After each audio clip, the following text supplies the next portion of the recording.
ba, sir? Kalalapit ko lang, nakapili agad. Akurado ka, nagmamadali ka. Ikaw kaya pumili para sa akin. Sige po. Ano ito? Magkano dito? 80 po. Ang ina, mahal mo, 80. 20 lang. 20 lang dito. Ito yun. Magkano yung pati? Hindi yan puting, sir. Ano yan?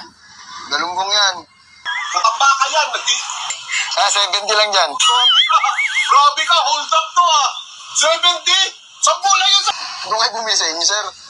Mapiloso ka. Sinasabi ko lang sa'yo. Sir, ginatang kalabasa yan. Gata yan? Parang nilagang kalabasa yan ha. Magkano dyan? Ano, 80 rin. Order. Di ka kaya karmahin sa presyo mo? Ha? Ito, saging na nga lang ako. Magkano tong saging? Mukhang mas masarap tong saging. Ayan, betching ko yan. Isa. Sabi na, benching ko. Pre, Jutes to pre, oh, benching ko.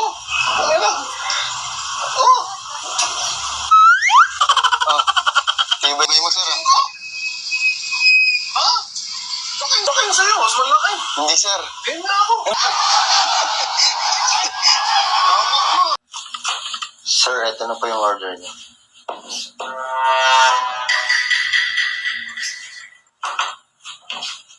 Magkano? 120 po. Hindi ka kaya karamahin nito, 120. Kita mo nga yun, no? Yung itlog mo, parang itlog ng pugo. Oh. Ang laki masyado. Kaya, bawasan mo, hati tayo, oh. Masyadong malaki to, para sa 120. Oh. Subukan mo tanggapin, parang sumabog yung mukha mo. Hindi na kayo nahiya? Ano nagpamahal dito? Yung sabaw nyo? Ha? Na parang tubig nilagyan ng asin? Hindi na kayo nahiya? 120? Ako. Upo-upo ka pa, nagawa ko pang gumanang.